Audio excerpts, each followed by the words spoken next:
Bom dia a todas e a todos. Agradeço, faço coro aqui a todas que já passaram aqui nesse palco, que falaram da importância desse evento.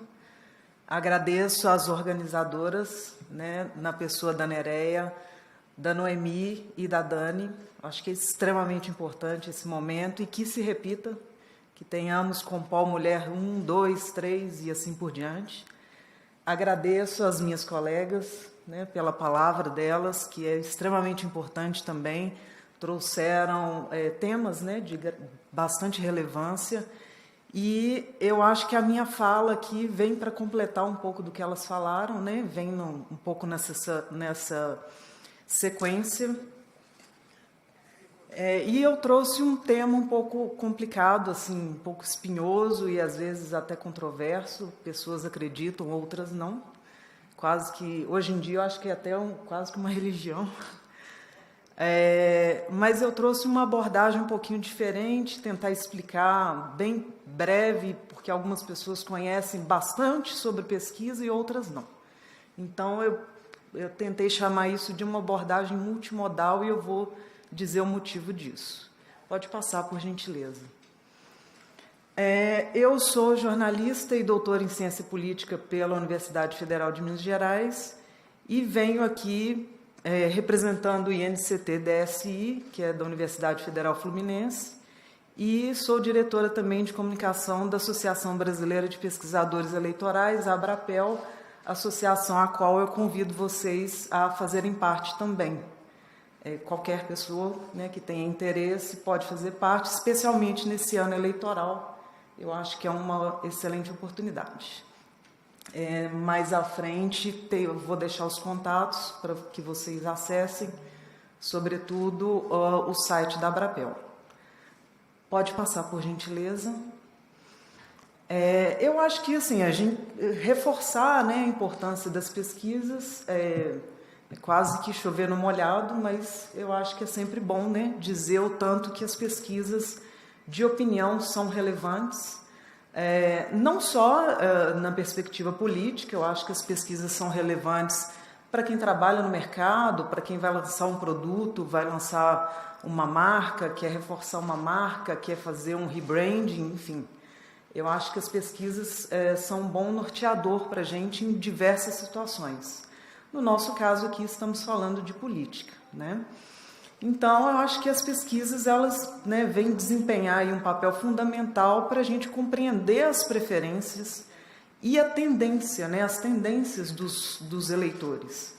E, então, para essa apresentação, ainda que breve, eu trouxe esse tema para a gente conversar um pouquinho, né, sobre essa utilidade das pesquisas e as diferentes metodologias, né, as diferentes possibilidades que a gente tem para poder trabalhar com essas pesquisas, né, e como fazer um bom uso disso.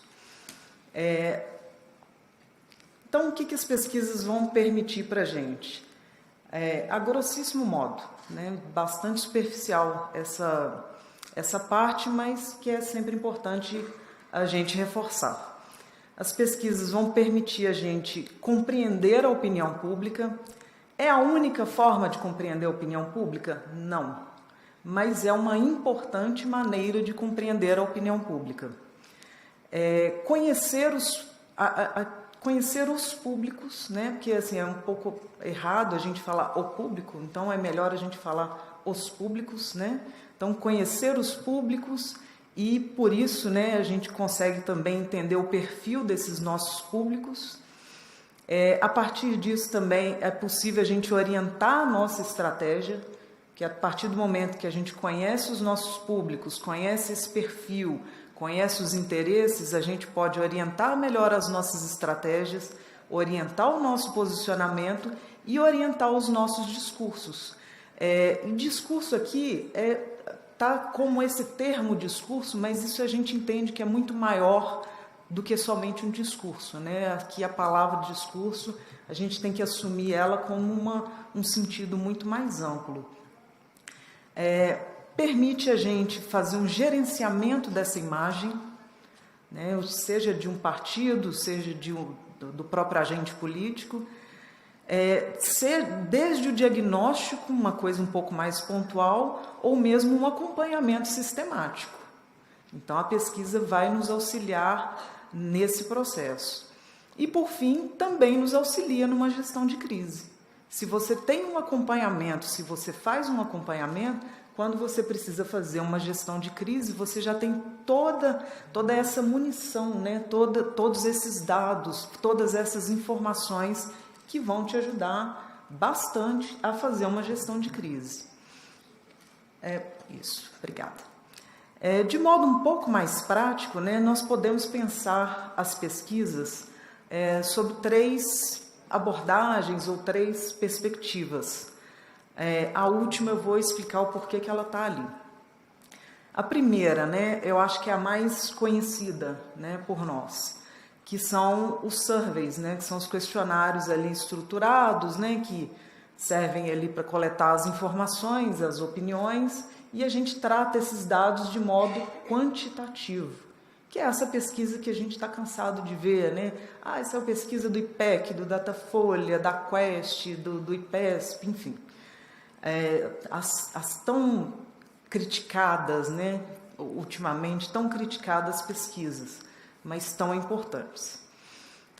As pesquisas mais qualitativas, que são essas entrevistas mais diretas, que podem ser feitas por meio de um questionário estruturado ou semi-estruturado, mas é uma coisa mais direta, que você vai ter um número menor de pessoas, porque você vai um pouco mais a fundo, né? Você vai fazer questões ali, que você vai coletar mais informações, e não são números, né? Você não vai lidar com números.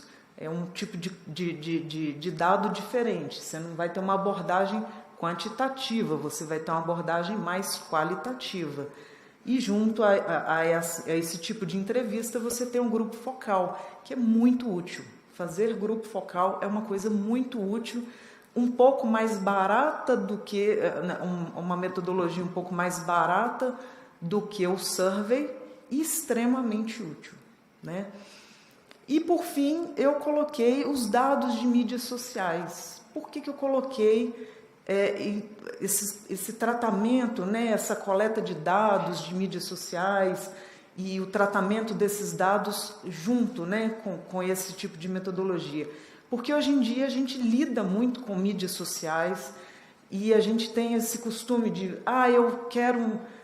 Né, quem atende clientes aqui sabe muito bem do que eu estou falando, quem trabalha com mídias sociais, que as pessoas falam, não, mas eu quero um relatório toda sexta-feira, eu quero um relatório de 10 em 10 dias, de 15 em 15 dias, todo mês, e vai aquele mundo de dados, e aí? O que você faz com isso? Não, eu quero saber quantos seguidores novos eu tenho, a minha interação, a minha taxa de engajamento. Tá, mas e aí? Assim, na prática, o que isso vai te retornar? Então, o que eu quero dizer com isso? É muito importante? Sim, você tem que saber o andamento, né, das coisas, você precisa saber qual a melhor estratégia usar, mas você precisa ter muito mais técnica na análise desses dados. Não é simplesmente pegar um relatório que qualquer aplicativo vai gerar para você. Qualquer aplicativo, mais ou menos... às vezes até um gratuito, vai te gerar esses dados, esse relatório. E ler aquilo ali é muito simples, mas você precisa muito mais técnica para ler e entender. E mesmo com esses dados, é muito importante vocês também pensarem numa abordagem qualitativa para esses dados. O post do fulano teve 10 mil curtidas. Você deu uma olhadinha nos comentários? Você sabe o teor do que foi dito ali? Você parou para olhar? Então, por isso que eu trouxe essa abordagem multimodal. Né? É muito importante a gente pensar sobre vários olhares na hora de lidar com dados. Né? Pensar numa perspectiva mais ampla na hora de trabalhar com dados. Né? Para que eu preciso disso? Qual que é a minha intenção? Nesse momento eu vou olhar só para as mídias sociais? Será que nesse momento eu não deveria fazer um grupo focal? Será que nesse momento aqui eu não consigo fazer um survey? Será que não é o caso, para essa característica dessa eleição, e o tipo da eleição, da disputa, será que eu não deveria fazer um survey? Né? Esses dados eu não vou aproveitar melhor?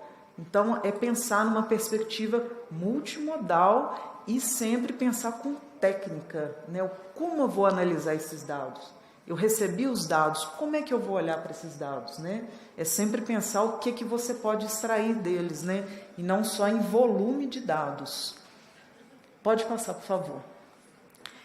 Eu coloquei isso aí numa receita de bolo, num estilo de uma receita, porque não deixa de ser uma receita de bolo.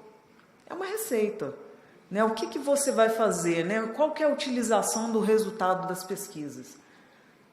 Para que você vai usar? Para definição de tema, mensagens e para mobilização. Né? O básico ali que você vai fazer com os dados é isso. Né? Quase que, independente se você fez um survey, se você fez uma bateria de entrevistas, você fez um grupo focal, ou você analisou os dados das mídias sociais, numa perspectiva quant ou quali, você vai usar isso para quê? Provavelmente você vai usar para definir os temas que serão abordados na sua campanha, no decorrer da campanha ou no início dela, para deixar as mensagens mais contextualizadas e alinhadas às demandas dos eleitores e para definir as estratégias de mobilização. Então, quase que não tem como você fugir dessa receitinha. Né? Assim, se você seguir esse básico, você vai ter uma taxa de sucesso aí muito grande e uma melhor utilização. Porque, assim, gente, mesmo os dados de mídias sociais, não é barato, sabe? Não é barato. Fazer pesquisa, parar para fazer pesquisa, uma coleta de dados e analisar esses dados, não é barato. Então, você tem que pensar, para que eu estou fazendo isso? Qual é a utilidade? Como que eu vou usar? Então, é por isso que, assim, se você não tem muitas ideias, siga o básico, siga essa receitinha de bolo que não tem erro. Né? Pode passar, por favor. E aqui eu trouxe assim, um pequeno resumo das técnicas e das abordagens das pesquisas, né? Principalmente aí das pesquisas quantitativas, né? Das pesquisas quant. A primeira delas, eu acho que a mais comum, é a domiciliar, né? A técnica de pesquisa residencial ou domiciliar. Vantagens dessa pesquisa, né? Aquela que a gente, né, o entrevistador vai na casa, de casa em casa, chama, faz uma bateria de perguntas, né? Qual que é a vantagem? Você pode fazer mais perguntas, você está olhando para a pessoa, você pode oferecer um estímulo visual. O que é esse estímulo visual? Vocês certamente já viram quando tem na lista de perguntas assim, desses candidatos aqui, em qual você votaria? Que é a pesquisa, a pergunta estimulada. Essa estimulada você mostra, né? Você mostra o nome dos candidatos, então você tem um estímulo visual. E as pessoas tendem a confiar mais, porque elas estão vendo o entrevistador com crachá, a pessoa identificada, elas estão cara a cara com o entrevistador, então gera um pouco mais de confiança em quem está respondendo. Desvantagens. Toda técnica tem vantagens e desvantagens. É um custo mais elevado, porque você tem que treinar muito mais essa equipe, você tem que ter uma equipe maior, um deslocamento de acordo com o tamanho, né, dessa pesquisa que você está fazendo, né? Se ela for, por exemplo, uma pesquisa nacional, você tem que ir em várias regiões, você não vai fazer pesquisa numa região sul única, como muita gente acha que a pesquisa é feita. Muita gente acha que, não, mas entrevistaram 2.000 pessoas, mas foram num lugar só. Não, uma pesquisa séria, ela tem uma amostragem séria, então ela é feita em várias regiões. Então ela tem um custo mais elevado, uma logística de campo complexa, dificuldade de acesso em algumas regiões do país, né? Você não consegue chegar com facilidade em todas as regiões. E dificuldade de acessar as classes mais altas da sociedade, porque as pessoas não recebem. E, né, o entrevistador bate lá na porta e a pessoa não recebe, a pessoa em casa. Então, as pessoas de classes mais baixas tendem a receber muito mais o entrevistador em casa. Temos um outro tipo de entrevista que também é face a face, que é a de ponto de fluxo, que a pessoa, o entrevistador, fica na rua e fica parando as pessoas. Ela também é muito boa, porque você consegue achar mais pessoas, você também tem esse estímulo visual, né? É um pouco mais barato, mas também tem essa desvantagem do custo, né? Porque você tem que ir em várias regiões da mesma forma para conseguir ter a sua amostragem cumprida, né? A sua meta aí de amostragem cumprida. Então, você vai ter essas desvantagens também vão permanecer. E tem um outro ponto que complica um pouquinho, porque as pessoas não têm muito tempo. Então, você para a pessoa na rua, não tem tempo. Você começa a entrevistar, passa ali 5 minutos, não posso continuar. Então, tem vantagens e tem desvantagens. Outro método muito usado, que é a pesquisa telefônica. Essa tem 2 tipos. Tem a pesquisa telefônica automatizada, que as perguntas são feitas automatizadas, tipo por um robô, e tem a que a pessoa está lá no telefone fazendo as perguntas para alguém, né, para o entrevistado. Você consegue as vantagens, você consegue acessar mais regiões, né, porque você está ligando, tem um custo muito menor do que a face, e não tem o constrangimento do cara a cara, né? Porque às vezes tem muita gente que às vezes votaria em A, mas por estar sendo entrevistada naquele momento, cara a cara com alguém, fala assim, não, eu vou votar em B. E isso interfere no resultado, né? A pessoa fica constrangida de falar que ia votar em A, prefere falar que vai votar em B porque fica um pouco constrangida. Mas, assim, de modo geral, é uma forma boa de você acessar mais regiões, né? E a outra, né, um pouco as desvantagens, né? Porque, assim, as pessoas hoje em dia, nem todo mundo vai ficar ali parado no telefone respondendo pergunta, nem todo mundo vai atender. Você precisa ter uma lista, né? Os institutos de pesquisa precisam ter uma vasta lista de telefones, de contatos para conseguir fazer isso. E é difícil, né, você segurar a pessoa ali no telefone, porque a pesquisa é grande. Você não vai pagar uma pesquisa para fazer 1 ou 2 perguntas. Aí fica muito caro. Você tem que aproveitar. Minha irmã respondeu ontem, me ligou para dizer que respondeu 7 minutos, ela ficou no telefone. E é muito. 7 minutos. Se for pensar, tem que gostar, né? Tem que querer ficar. Se você for pensar, é muito, né? 7 minutos hoje em dia é muito para um telefone, né? Presencialmente também, mas por telefone é muito para as pessoas hoje em dia, né? E um outro método, o último, o penúltimo método, que é muito usado, é a pesquisa online. Ela é muito usada, assim, a gente tá começando a usar mais agora. Nos Estados Unidos ela vem sendo muito, muito utilizada, que é a pesquisa online ou painel online, que a gente chama de painel online. No Brasil a gente ainda está começando por algumas questões. É muito bom? Mas a gente pensa assim, mas hoje em dia todo mundo acessa a internet. Mais ou menos. Assim, o acesso melhorou, mas que tipo de acesso as pessoas fazem? Elas fazem um acesso para consumir informação sobre política, elas fazem um acesso para parar e responder um questionário sobre política, e um questionário autoaplicável, quer dizer, ela mesma conduz a pesquisa, ela vai respondendo e ela fica ali às vezes 5, 10 minutos respondendo um questionário sobre política.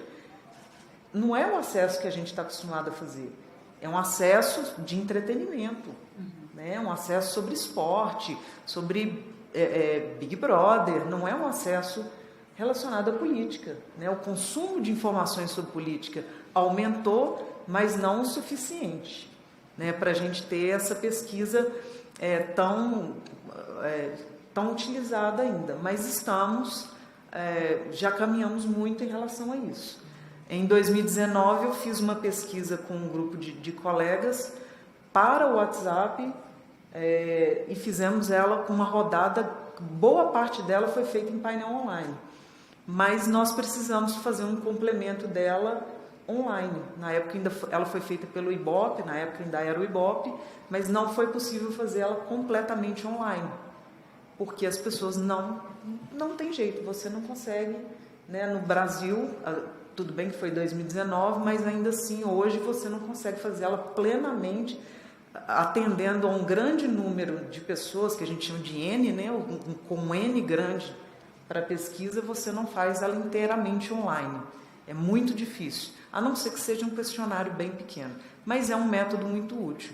Por que eu estou falando dessa pesquisa online?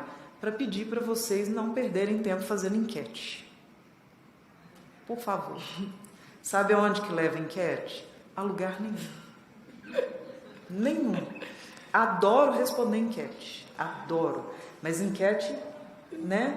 E o que você gosta de fazer? Né? Enquete sobre bobeira. Adoro responder enquete. Mas sobre política, para orientar as suas estratégias, para orientar a sua campanha, não perca o seu tempo. Porque você já tem um grupo ali de pessoas que já são assim, você já prega para convertidos. E aí você vai fazer uma enquete para os seus convertidos? Não faz o menor sentido. E ainda podem usar vários perfis diferentes, a mesma pessoa para responder. Não faz o menor sentido. Para a finalidade de uma pesquisa, não faz o menor sentido. E por fim, o grupo focal, que eu acredito que, não sei se vocês já fizeram, mas é uma coisa mais pontual, às vezes para você testar a identidade visual, né, de uma campanha, para você fazer uma avaliação de um programa do horário gratuito ou de uma outra peça de campanha. Você faz ali um grupo focal para coletar essas informações ou para testar a imagem mesmo de uma pessoa. Né? Um grupo focal é sempre muito útil, é mais em conta. Hoje em dia você faz grupo focal à distância. É tão bom quanto presencial? Não. Mas é o que temos, é mais em conta, é mais barato, mais fácil de fazer. Então, eu acho muito útil o grupo focal. Se você não tem condição de fazer um survey, que é muito caro, realmente, uma empresa séria hoje no Brasil, não caiam, não vou falar nomes aqui, mas não caiam em institutos de pesquisa picareta, por favor. Por isso que a gente tem tanta crítica hoje em dia com relação às pesquisas, por causa de institutos de pesquisa picareta. Então, não caiam. Se você não tem condição de fazer uma pesquisa grande, séria, faça um grupo focal, que é um pouco menor e vai te dar um bom retorno ali de acordo com as suas necessidades. Pode passar, por favor? Só para deixar os contatos, principalmente ali por último o site da Abrapel, convido novamente vocês a se associarem. Reforço mais uma vez a importância das pesquisas, a utilização de multimétodos. Se um método somente não te atende, pense, né, em utilizar mais de um método, sempre buscando assim, explorar o máximo que os dados podem trazer para você, né, para auxiliar na sua campanha.